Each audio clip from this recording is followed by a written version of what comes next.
Boa tarde a todos vocês, boa tarde a quem está nos assistindo também de forma online.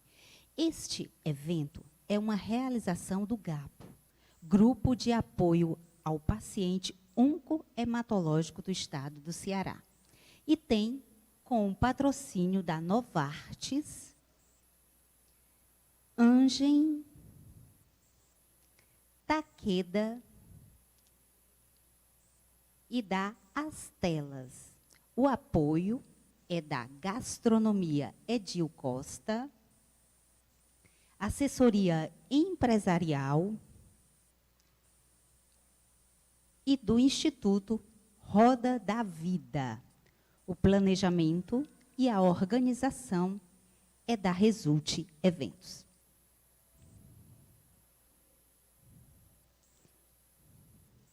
Teremos agora um depoimento do André Torres, que vai contar para a gente um pouquinho da história dele.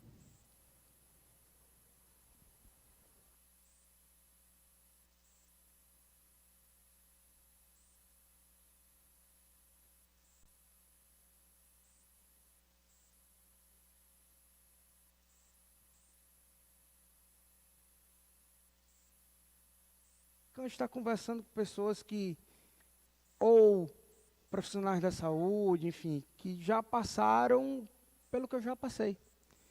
Então, além de falar sobre a minha história, eu tenho um desafio enorme aqui, que é falar logo depois do almoço, né? Eu tenho um desafio aqui para deixar todo mundo acordado. Mas esse é o intuito. Mas vamos lá, meu nome é André Torres, sou casado, minha esposa maravilhosa ali, Maitê. Tenho um filho de 3 anos, o Davi. Sou formado em administração, graduação em gestão comercial e sempre trabalhei na área. Tinha e tive e tenho uma vida muito ativa, sempre trabalhando com pessoas, que meu grande amor é trabalhar com pessoas, é estar se relacionando com pessoas. Então, isso era o que me motivava. Então, quando olho para aquela foto ali, eu não vejo doença, eu não vejo morte, eu vejo vitória naquela foto. Aquela foto eu estava saindo de internação de 55 dias. Então, aquele dali só tem vitória, só representa vitória para mim. Então, o que a gente vai falar aqui? O diagnóstico, o transplante, cura, a gente vai estar passando por isso, mas o mais importante é o sentimento de vitória que a gente tem. Então, quando eu falo que eu era muito ativo, você está vendo ali, aquela foto com meu filho, minha esposa, era 15 dias antes do diagnóstico. Quando a gente pensa em uma leucemia aguda, a gente sabe que agudo é de repente. Eu sei que ali eu já estava muito doente, mas os sintomas não condiziam para isso. Naquele período, justamente 15 dias antes do diagnóstico, eu comecei a ter algumas febres, comecei a ter algumas dores de cabeça. Então, quando eu digo que algumas, porque não era forte, não era algo que me parava. Eu continuei tendo a minha vida normal. Eu ia trabalhar todo dia, eu estava envolvido com pessoas, eu entrava em ambientes fechados, eu entrava no carro gelado, saía para um ambiente quente e entrava em outro ambiente gelado, ou seja, propício a pegar qualquer tipo de doença. Sabendo que eu não tinha, sabendo não, eu não sabia, mas eu estava sem nenhuma imunidade. Eu não tinha nenhuma imunidade. Mas continuei tendo minha vida normal. Mas todo dia eu tinha alguma febre no final do dia, dores de cabeça. Às vezes tomava um remedinho para dormir, no outro dia eu estava super bem e continuei tendo minha vida normal todo dia. Você vê ali correndo. Não foi nesse período, foi um pouco antes. Mas era uma vida que eu tinha, que de repente a doença me tirou. Foi uma puxada de tapete que a vida me deu. Mas os sintomas, comparado com outros que eu já conversei, manchas no corpo, umas dores de cabeça que parava, eu não tive isso. Eu não tive nada que precisou me parar. Mas era persistente. Aí um determinado dia, coisa de mulher, A minha esposa sabia de tudo, dessas dores de cabeça, dessas febres, ela achava estranho por ser persistente, mas não era alto. As febres, muito menos as dores de cabeça. Um determinado dia eu fui dormir na casa da minha mãe, e aí já acordei com esses sintomas e com a pressão alta. Pelo que eu sei, a pressão alta não é reação de leucemia. Mas aí a minha mãe e minha esposa naquele dia, hoje você vai no médico, porque homem, a última coisa que quer ir é no hospital.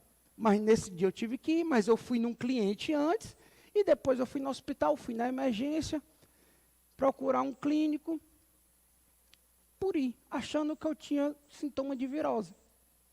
Febre, dor de cabeça, sintoma de virose.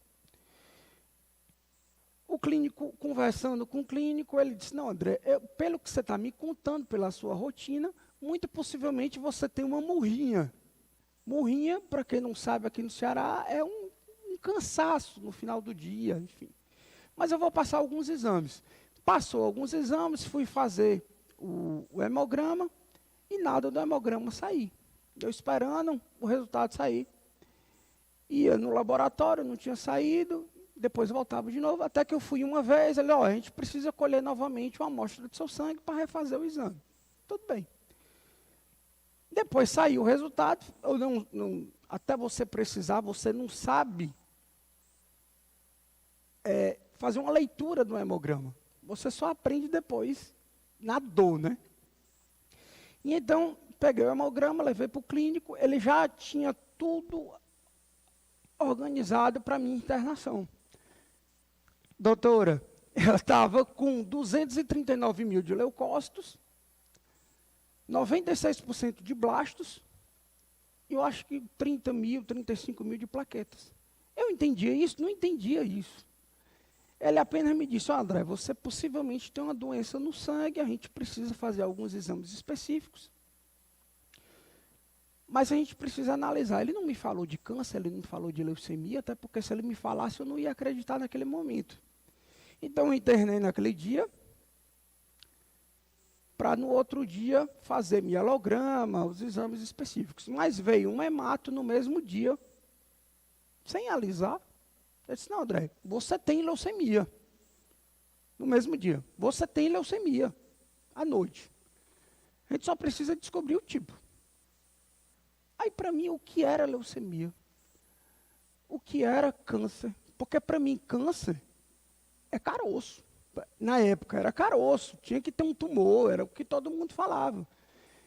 Mas se era no sangue, então é menos ofensivo. Sabe de nada, né?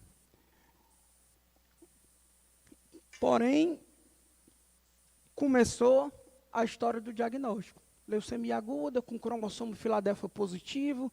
O que era câncer? O que é Filadélfia positivo?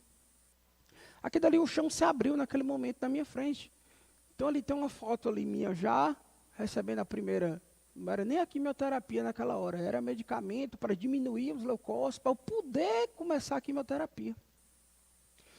Então, como eu falei, para mim eu só tinha na minha imagem leucemia, aquela moça, Carolina Dickmann, raspando o cabelo na televisão. Era o que eu sabia, que hoje está passando novamente, mas era o que eu me lembrava. Então era muito difícil eu entender que aquilo dali era muito grave. O que era câncer?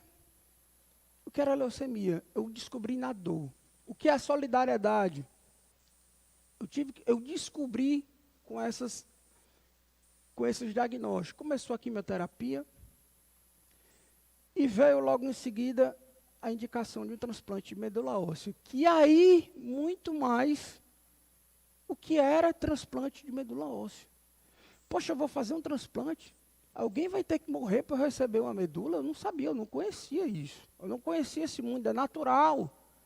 Você não sabe até quando você precisa.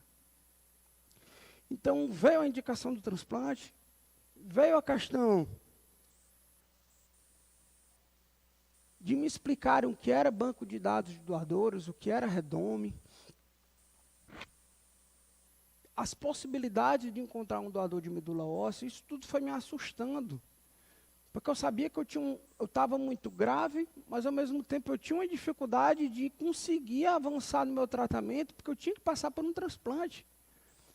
Eu tenho 2 irmãos, me falaram que existe uma possibilidade muito grande dos irmãos serem compatíveis. Não foram, cada um foi 50% compatível, mas a indicação era que fosse um doador 100% compatível. E aí a coisa foi avançando, e a gente começou a entender o que era redome, e realmente, a partir daí, buscar um doador do banco de dados de doadores voluntários de medula óssea, que é o redome. A partir daí, a gente entendendo isso, a gente sabia, quando eu falo a gente, tá, gente? Porque eu não entrei nisso sozinho. Eu não estava doente sozinho. A minha família inteira ficou doente. Quando o paciente é diagnosticado com câncer, o paciente não entra sozinho nessa jornada, a família inteira vai junto. Se o paciente está mal, muito mal, a família inteira está muito mal. Se o paciente tem um pouco de evolução, a família inteira também vai junto.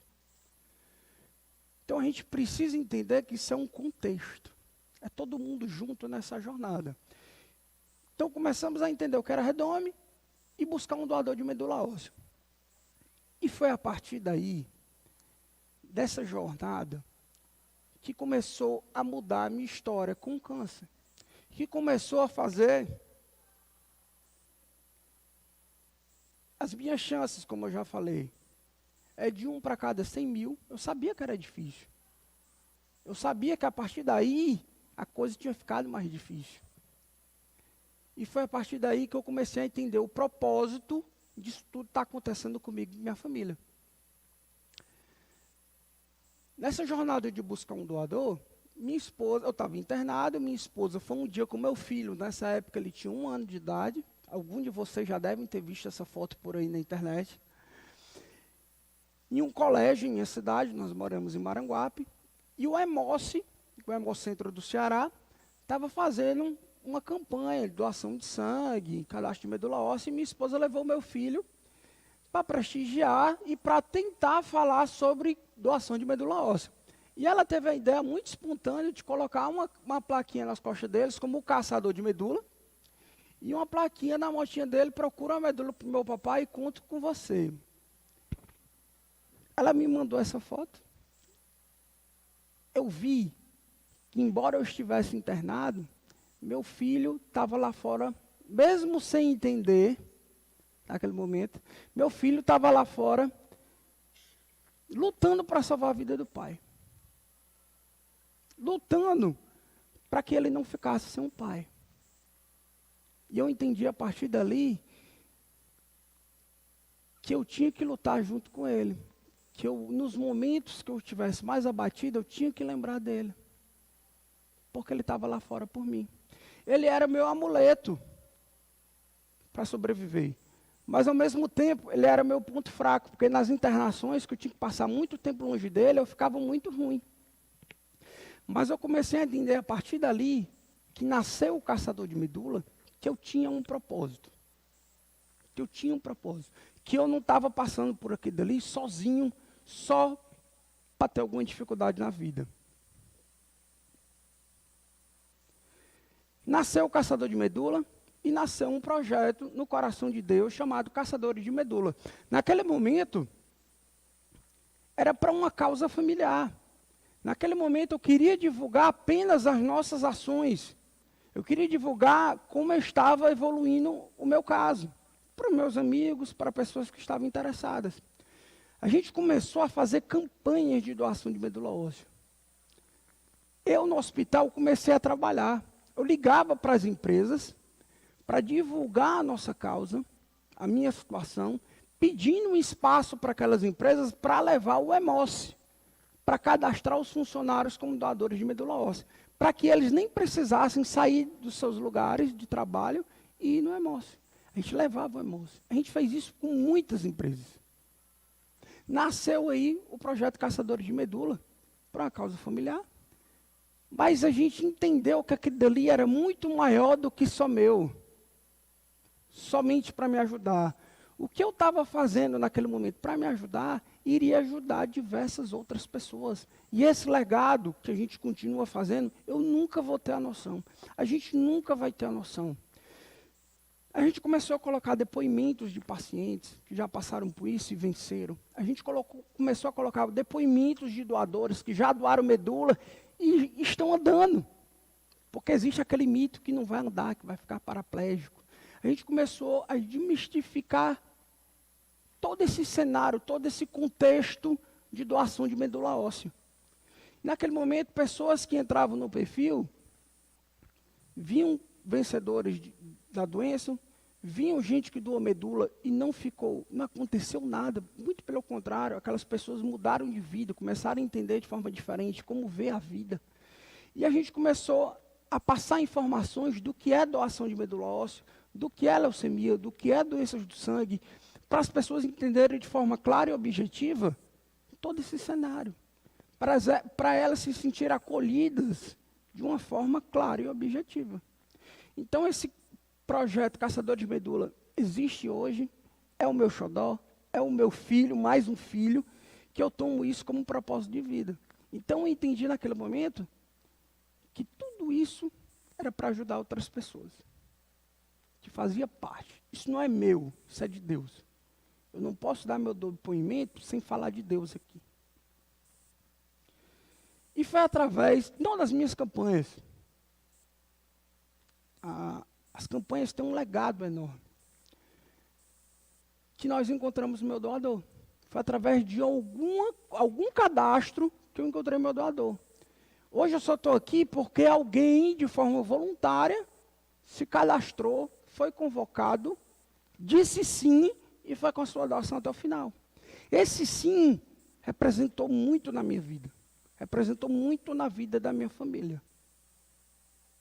Então, quando eu defendo a causa da doação de medula óssea, não é à toa. Não foi uma causa que eu escolhi. Eu fui escolhido para essa causa. Então, nós encontramos o meu doador. Olha a carinha do meu filho ali. Ele não entende até hoje. Ele só sabe que é o caçador de medula. Mas ele não entende. Olha o sorriso da minha esposa. Aquele sim salvou a minha família. Salvou. Meu doador foi encontrado.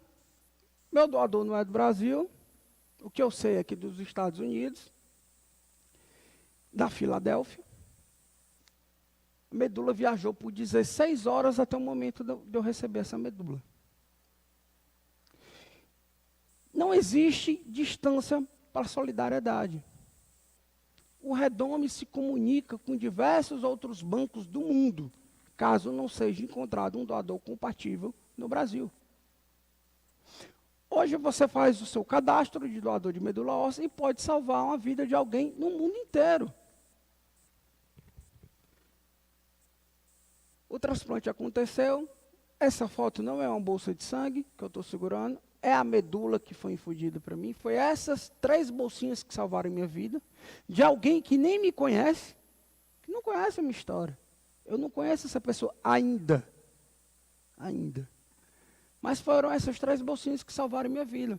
Em fevereiro do ano passado.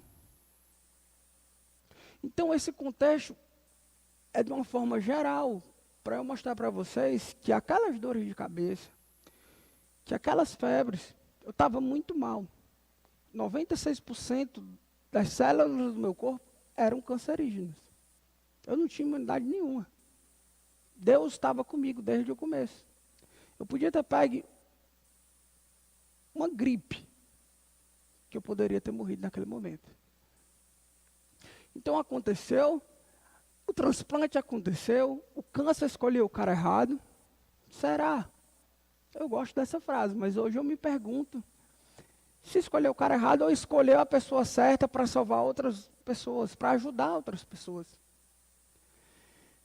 E aí vem depois do transplante, a grande expectativa, chamado pega da medula. Quando é feita o transplante, a gente espera aquele grande momento que é para a medula começar a funcionar. 17 dias depois, a medula começou a funcionar. Foi um sucesso o transplante. me desculpem, mas para quem é transplantado, nós temos 2 aniversários. Nós temos 2 aniversários, nós cantamos parabéns 2 vezes, nós comemos bolo 2 vezes.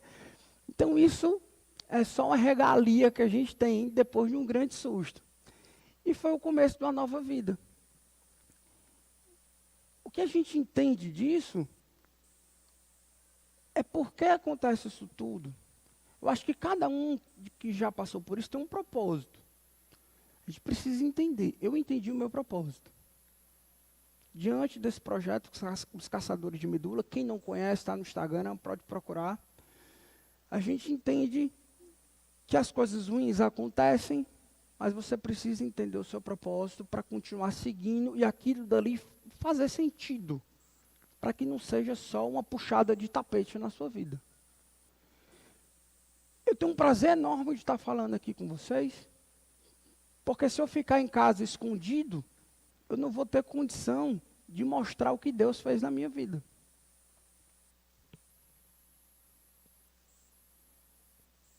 Junte-se ao batalhão de caçadores de medula. Esse é o recado que eu quero passar para vocês.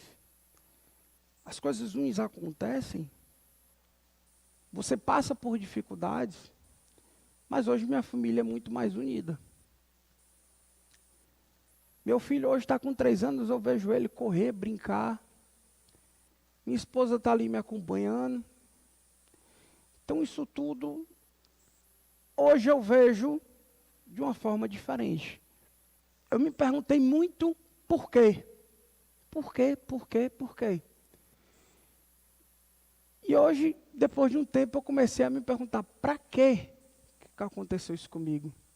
Qual era o sentido daquilo tudo estar acontecendo? E hoje eu entendi. Hoje eu tenho certeza porque aquilo tudo aconteceu comigo. E essa é a mensagem que eu quero passar para vocês. Muito obrigado.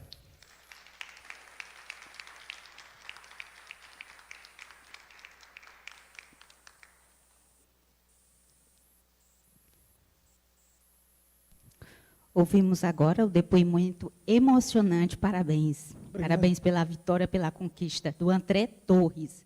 E